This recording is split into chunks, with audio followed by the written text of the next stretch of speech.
Hello प्यारे बच्चों, आज हम एक नई कहानी के साथ शुरू करेंगे जिसका टॉपिक है भूतिया हवेली।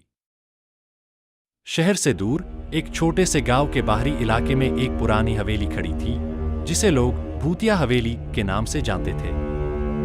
यह हवेली कई वर्षों से खंडहर में बदल चुकी थी और गांव वाले इस जगह को दूर से ही नकारात्मक ऊर्जा का स्रोत मानते थे। हवेली की दीवारें, जिन पर समय और मौसम के थपेड़ों का असर साफ दिखता था, अंधेरे में और भी डरावनी लगती थी। गांव में एक युवा पत्रकार, आकाश, जो भूत प्रेत और असामान्य घटनाओं पर रिपोर्टिंग करता था, ने एक दिन इस हवेली के रहस्यों को जानने का मन बना लिया। आकाश को विश्वास था कि भूतिया हवेली की कहानी में कुछ न कुछ सच्चाई जरूर है और उसे इस बारे में विस्तार से जानना था। रात का समय था जब आकाश ने हवेली के अंदर जाने का फैसला किया। गांव वाले उसे चेतावनी दे चुके थे कि रात के अंधेरे में हवेली के अंदर जाना खतरनाक हो सकता है, लेकिन आकाश ने उनकी बातों को नजरअंदाज कर दिया। वह एक कैमरा और टॉर्च लेकर हवेली की ओर बढ़ा। जैसे ही आकाश हवेली के अंदर घुसा, उसे एक अजीब सी ठंडी हवा का झोंका महसूस हुआ। हवेली का अंदरूनी हिस्सा पुरानी कालीनों, धूल भरी दीवारों और टूटे फूटे फर्नीचर से भरा हुआ था। आकाश ने अपने कैमरे को चालू किया और हवेली की विभिन्न हिस्सों की तस्वीरें लेने लगा। अचानक आकाश ने सुनी जैसे किसी ने धीरे से चिल्लाया। उसने घबराहट में अपनी टॉर्च की रोशनी चारों ओर घुमाई, लेकिन कहीं कुछ नजर नहीं आया। वह एक खिड़की के पास गया जहां एक पुरानी तस्वीर लटकी हुई थी।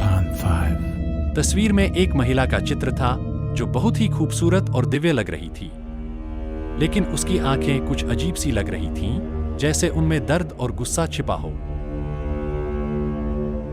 आकाश ने उस तस्वीर को ध्यान से देखा और तभी अचानक वह ठिठक गया। उसे महसूस हुआ कि तस्वीर की आंखें मानो उसकी ओर देख रही हों। उसने खुद को तसल्ली दी और सोचने लगा कि यह सब उसकी कल्पना है। जैसे ही वह हवेली के अंदर एक और कमरे में गया, वहां की हवा और भी ठंडी हो गई। अचानक उसने देखा कि एक पुराना, धूल से भरा पलंग हिल रहा है। उसकी टॉर्च की रोशनी ने पलंग के नीचे एक पुराना संदूक दिखाया। आकाश ने संदूक को बाहर निकाला और उसे खोला।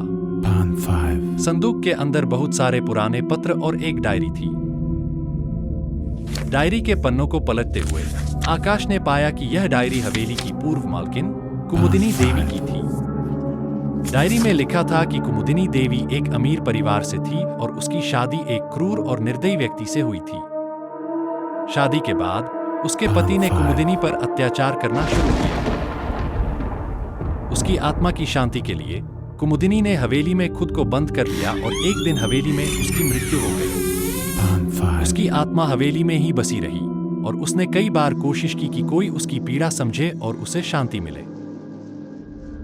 आकाश ने डायरी पढ़ने के बाद हवेली में एक अद्भुत शांति महसूस की। उसने महसूस किया कि हवेली की आत्मा को शांति की आवश्यकता थी। उसने गांव वालों को इस बारे में बताया और सब मिलकर हवेली में एक पूजा का आयोजन किया। पूजा के बाद हवेली में एक अद्वितीय शांति का अनुभव हुआ। कुमुदिनी देवी की आत्मा को शांति मिली और हवेली के भूतिया होने की कहानी खत्म हो गई। आकाश की रिपोर्ट और गांव वालों की मदद से हवेली अब एक सामान्य स्थान बन गई। लेकिन उस रात के अनुभव ने आकाश को यह सिखाया कि कभी-कभी पुरानी कहानियां और अंधेरे रहस्यों में भी एक सच्चाई छिपी होती है जो हमें समझने और समाधान खोजने की आवश्यकता होती है।